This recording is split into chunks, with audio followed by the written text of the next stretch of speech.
പ്രിയപ്പെട്ടവരെ, നിങ്ങൾ ഗോങ്കോ അന്റാർട്ടിക്കയിൽ എന്ന പുസ്തകം വായിച്ചിട്ടുണ്ടോ? വളരെ ചെറിയ പുസ്തകമാണ്. ബിമൽ കുമാർ രാമങ്കരിയാണ് ഇത് എഴുതിയിരിക്കുന്നത്. എന്തു മനോഹരാണെന്നറിയോ? ഒരു കുഞ്ഞു കഥ. ഗോങ്കോ അന്റാർട്ടിക്കയിൽ മനുഷ്യൻ്റെ തലച്ചോറ് ലഭിച്ച ആഫ്രിക്കൻ ഗൊറില്ലയാണ് ഈ ഗോങ്കോ. ആ ഗോങ്കോയെക്കുറിച്ചാണ് ഇതിൽ പറയുന്നത്. അന്റാർട്ടിക്കയിലെത്തിയ ഗോങ്കോ അവിടെയും തൻ്റെ സാഹസികത തുടരുന്നു. ഒരുപാട് കളിയും തമാശയും സാഹസികതയും ഒക്കെ കാണിക്കുന്ന ഗോങ്കോ നമ്മുടെ മനസ്സിൽ ഒരിക്കലും മാഞ്ഞു പോവില്ല.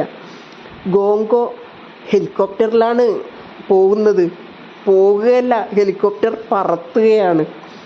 പീരങ്കിയുടെ ചുവട്ടിലെത്തുമ്പോൾ ബട്ടൺ അമർത്തുന്ന ഒരു രംഗമുണ്ട്. സൈനിക താവളങ്ങളെ വിറപ്പിച്ച് ഭൂമിയിലെ മഞ്ഞു കൊട്ടാരത്തിൽ ഗോങ്കോ ഹീറോ ആവുകയാണ്.